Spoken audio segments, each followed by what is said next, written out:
Pat's mechanic here, and today we're going to talk about symptoms of bad spark plugs. One of the easiest symptoms to figure out if it's a spark plug is the engine light. If your engine light's on, just take it to AutoZone and they'll do an auto scan for free. Basically, that engine light gives a code.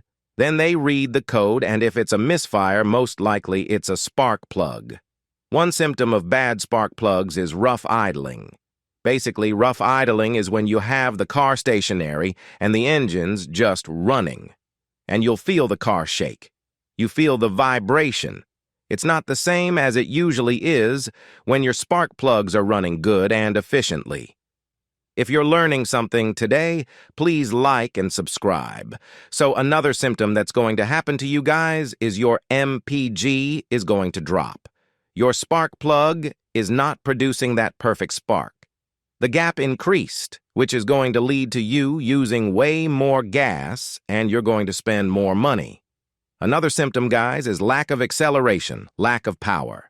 Another symptom, guys, could just be you get in your car and you try to turn it on. It cranks, but it doesn't start. In your case, you might think, oh, dead battery, air intake, something's wrong. Maybe the fuel rail, the fuel pump. But no. Let's think about it. If it's bad spark plugs, if it's a 4-cylinder and only one cylinder is working, the other 3 aren't, that's 1/4, guys. Only 1/4 is working. You need to have them all running perfectly so that the engine runs good and it keeps the car running. Awesome, guys. We all just learned some symptoms of bad spark plugs.